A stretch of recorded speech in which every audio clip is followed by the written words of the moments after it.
കേരളത്തെ താറുമാറാക്കാൻ കേരള സർക്കാർ തന്നെ ശ്രമിച്ചുകൊണ്ടിരിക്കുകയാണ് ഇപ്പോൾ. കേന്ദ്രം കേരളത്തിന്റെ വികസനത്തിനായി ഓരോ പദ്ധതികൾ കൊണ്ടുവരുമ്പോഴും അതിനെയൊക്കെ തള്ളിക്കളയുകയാണ് കേരള സർക്കാർ. മാറിയ കാലത്തിന്റെ ആവശ്യം തിരിച്ചറിഞ്ഞ് അയൽ സംസ്ഥാനങ്ങൾ കൂടുതൽ ഇലക്ട്രിക് ബസ്സുകൾ സ്വന്തമാക്കുമ്പോൾ KSRTC വാങ്ങുന്നതെല്ലാം ഡീസൽ ബസ്സുകളാണ്. കേന്ദ്രം പ്രഖ്യാപിച്ച PM ഇ-ഡ്രൈവ് പദ്ധതി പ്രകാരം ഈ ബസ് നേടാൻ സംസ്ഥാന ഗതാഗത വകുപ്പ് യാതൊരു നടപടിയും സ്വീകരിച്ചിട്ടില്ല. 2024 മെയ്യിലാണ് PM ഇ-ഡ്രൈവ് പദ്ധതി പ്രഖ്യാപിച്ചത്. 2026 മാർച്ച് വരെയാണ് പദ്ധതി നടപ്പിലാക്കുക. ഈ പദ്ധതി പ്രകാരം കർണാടകം 4500 ബസ്സുകളാണ് ആവശ്യപ്പെട്ടിരിക്കുന്നത്. കേരളം ഇങ്ങനൊരു പദ്ധതി നടപ്പിലാക്കുന്നതറിഞ്ഞ ഭാവം നടിച്ചിട്ടില്ല. കർണാടകം 2 ആഴ്ച മുൻപ് വാങ്ങിയ 148 നോൺ AC ഇലക്ട്രിക് ബസ്സുകളാണ്. ഇതോടെ ബാംഗ്ലൂരിൽ മാത്രം സർവീസ് നടത്തുന്ന ഈ ബസ്സുകളുടെ എണ്ണം 1436 ആയി. ഈ ബസ്സിനോട് താൽപര്യം കാണിക്കാതിരുന്ന തമിഴ്നാട് ജൂൺ 30-ന് നിരത്തിലിറക്കിയത് 120 നോൺ AC ലോ ഫ്ലോർ ബസ്സുകളാണ്. 505 എണ്ണം കൂടി ഉടൻ വാങ്ങും. ഇന്റർസിറ്റി അന്തർ സംസ്ഥാന സർവീസുകൾ നടത്താനുള്ള ഈ ബസ്സുകളാണ് ഈ പദ്ധതി പ്രകാരം ലഭ്യമാവുക. 2 വർഷത്തിനുള്ളിൽ ആകെ 14,208 ഈ ബസ്സുകൾ ലഭ്യമാക്കും. ഇതിനായി കേന്ദ്രം 4,391 കോടി രൂപ ചിലവാക്കും. കേന്ദ്ര സർക്കാരിന്റെ 950 ഇലക്ട്രിക് ബസ്സുകളുടെ വാഗ്ദാനം നിരസിച്ചതിനു ശേഷം കേരള സ്റ്റേറ്റ് റോഡ് ട്രാൻസ്പോർട്ട് കോർപ്പറേഷന്റെ ബസ്സുകൾക്ക് നിശ്ചയിച്ചിട്ടുള്ള 15 വർഷത്തെ പ്രായപരിധി കേരള സർക്കാർ ഇളവ് ചെയ്തു. അങ്ങനെ 2 വർഷം കൂടി അത്തരം ബസ്സുകൾ സർവീസ് നടത്താൻ യൂട്ടിലിറ്റിക്ക് അനുമതി ലഭിച്ചു. 15 വർഷത്തിൽ കൂടുതൽ പഴക്കമുള്ള ബസ്സുകൾ നിരത്തിലിറക്കാൻ കേന്ദ്ര സർക്കാർ മാനദണ്ഡങ്ങൾ നിർബന്ധമാക്കുന്നു. ഗ്രീൻ മൊബിലിറ്റി വർദ്ധിപ്പിക്കുക എന്ന ലക്ഷ്യത്തോടെയുള്ള പ്രധാനമന്ത്രി ഇ ബസ് സേവാ സംരംഭത്തിന് കീഴിൽ സംസ്ഥാനത്തെ 10 പട്ടണങ്ങളിൽ സർവീസ് നടത്തുന്നതിനായി കേന്ദ്രം ബസ്സുകൾ വാഗ്ദാനം ചെയ്തിരുന്നു. KSRTC ബസ്സുകളുടെ പ്രവർത്തന പ്രായം നീട്ടിക്കൊണ്ടുള്ള ഗതാഗത വകുപ്പ് ശനിയാഴ്ച പുറപ്പെടുവിച്ച ഉത്തരവ് ഓർഡിനറി സർവീസുകൾ നടത്തുന്നതിന് 1117 ബസ്സുകൾക്ക് ഗുണം ചെയ്യുമെന്ന് പ്രതീക്ഷിക്കുന്നു. കേന്ദ്ര പദ്ധതി പ്രകാരമുള്ള ഇ ബസ് ഓഫർ പ്രയോജനപ്പെടുത്തുന്നതിന് KSRTC ഏകദേശം 43 കോടി രൂപ ചിലവാകുമെന്ന് ഗതാഗത മന്ത്രി KB ഗണേഷ് കുമാർ അടുത്തിടെ ഒരു മാധ്യമത്തിൽ പ്രസ്താവനയിൽ വ്യക്തമാക്കിയിരുന്നു.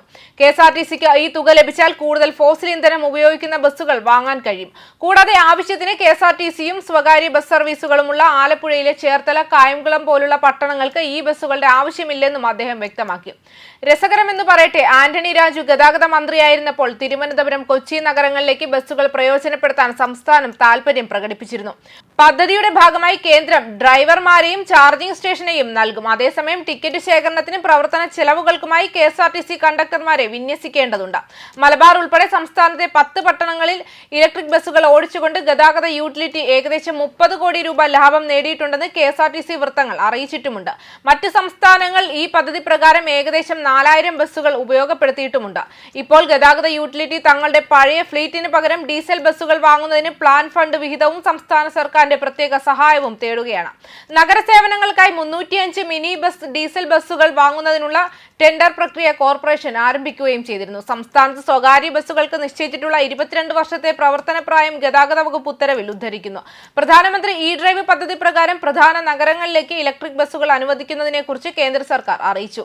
രാജ്യവ്യാപകമായി നടപ്പിലാക്കുന്നതിന്റെ ഭാഗമായി ബംഗളൂരുവിന് 4500, ഡൽഹിക്ക് 2800, ഹൈദരാബാദിന് 2000, അഹമ്മദാബാദിന് 1000, സൂറത്തിന് 600 എന്നിങ്ങനെ ഇലക്ട്രിക് ബസ്സുകൾ ലഭിക്കും. തെലങ്കാന, കർണാടക, ഡൽഹി, ഗുജറാത്ത് എന്നീ സംസ്ഥാനങ്ങളുമായി പുരോഗതി വിലയിരുത്തുന്നതിനും നടപ്പാക്കാൻ ഏകോപിപ്പിക്കുന്നതിനുമായി കേന്ദ്ര ഖന വ്യവസായ ഉരുക്ക് മന്ത്രി HD കുമാരസ്വാമിയുടെ അധ്യക്ഷതയിൽ ഉന്നതതല അന്തർമന്ത്രിതല അവലോകന യോഗത്തിന് ശേഷമാണ് പ്രഖ്യാപനം. പ്രധാനമന്ത്രി നരേന്ദ്രമോദിയുടെ നേതൃത്വത്തിന് നന്ദി. ഇന്ത്യ ഇപ്പോൾ സുസ്ഥിര നഗര ഗതാഗതത്തിലേക്ക് ധീരമായ ചുവടുവയ്പ്പുകൾ നടത്തുകയാണ്. കുമാരസ്വാമി വ്യക്തമാക്കിയതാണ്. പൊതുഗതാഗതം കൂടുതൽ വൃത്തിയുള്ളതും മികച്ചതും കൂടുതൽ കാര്യക്ഷമവുമാക്കുന്നതിനായി ബാംഗ്ലൂർ മുതൽ ഡൽഹി വരെ നഗരങ്ങൾ ഇലക്ട്രിക് ബസ്സുകൾ സജീവമായി സ്വീകരിക്കുന്നുവെന്നും അദ്ദേഹം കൂട്ടിച്ചേർത്തു. ഞങ്ങൾ ഇലക്ട്രിക് ബസ്സുകൾ അനുവദിക്കുക മാത്രമല്ല ചെയ്യുന്നത്, നവീകരണവും പരിസ്ഥിതി അവബോധവും ഉപയോഗിച്ച് ഇന്ത്യയുടെ ഗതാഗത സംവിധാനത്തിന്റെ ഭാവി രൂപപ്പെടുത്തുകയാണ്. കേന്ദ്രവും തെലങ്കാന, കർണാടക, ഡൽഹി, ഗുജറാത്ത് തുടങ്ങിയ സംസ്ഥാനങ്ങളും തമ്മിലുള്ള അടുത്ത ഏകോപനത്തോടെ പ്രധാനമന്ത്രിയുടെ ഇ-ഡ്രൈവ് വാഗ്ദാനം നിറവേറ്റാൻ ഞങ്ങൾ ദൃഢനിശ്ചയം ചെയ്തിരിക്കുന്നുവെന്നും പ്രധാനമന്ത്രി നരേന്ദ്രമോദിയുടെ നേതൃത്വത്തിൽ ആരംഭിച്ച PM ഇ-ഡ്രൈവ് പദ്ധതി നഗര ഇന്ത്യയിലുടനീളം 14,208 ഇലക്ട്രിക് ബസ്സുകൾ വിന്യസിക്കാനാണ് ലക്ഷ്യമിടുന്നത്. മൊത്തം 16,900 കോടി സാമ്പത്തിക വിഹിതമുള്ള ഈ പദ്ധതി 2024 ഏപ്രിൽ മുതൽ 2026 മാർച്ച് വരെയുള്ള 2 വർഷത്തെ കാലയളവിൽ നടപ്പിലാക്കാൻ തീരുമാനിക്കുകയും ചെയ്തിരുന്നു. പൊതുഗതാഗതത്തിന് ആവശ്യക്കാർ കൂടുതലുള്ള നഗരങ്ങളിൽ ഫോസിൽ ഇന്ധന അധിഷ്ഠിത ഗതാഗതങ്ങളിൽ നിന്ന് കൂടുതൽ ശുദ്ധമായ ബദലുകളിലേക്കുള്ള മാറ്റം ഉറപ്പാക്കാൻ ഇലക്ട്രിക് ബസ്സുകൾ വിന്യസിക്കുമെന്ന് ഖന വ്യവസായ മന്ത്രാലയം അറിയിക്കുകയും ചെയ്തിരുന്നു. നഗരപ്രദേശങ്ങളിലെ യാത്രക്കാരുടെ അനുഭവം വർദ്ധിപ്പിക്കുന്നതിനും അവസാന മൈൽ കണക്ടിവിറ്റി മെച്ചപ്പെടുത്തുന്നതിനും കൂടിയാണ് പദ്ധതി ലക്ഷ്യമിടുന്നതെന്ന് മന്ത്രാലയം ഊന്നിപ്പറയുകയും ചെയ്തു. ആഗോളതലത്തിൽ തന്നെ ഏറ്റവും വലിയ വൈദ്യുത പൊതുഗതാഗത സംരംഭങ്ങളിലൊന്നാണ് ഈ പദ്ധതി രൂപകൽപ്പന ചെയ്തിരിക്കുന്നത്. കൂടാതെ ഇന്ത്യയുടെ ഹരിത മൊബിലിറ്റി പരിവർത്തനത്തിന് ഏകീകൃതവും വ്യാപ്തിയും കൊണ്ടുവരിക എന്നതാണ് ഇതിന്റെ ലക്ഷ്യം. ധനസഹായം, പ്രവർത്തന വഴക്കം, സാങ്കേതിക പിന്തുണ എന്നിവ ഉപയോഗിച്ച് സംസ്ഥാന ഗതാഗത സ്ഥാപനങ്ങളെ പിന്തുണയ്ക്കുന്നതിലാണ് ഇത് ശ്രദ്ധ കേന്ദ്രീകരിക്കുന്നത്. ന്യൂസ് ഡെസ്ക് കർമ്മ ന്യൂസ്.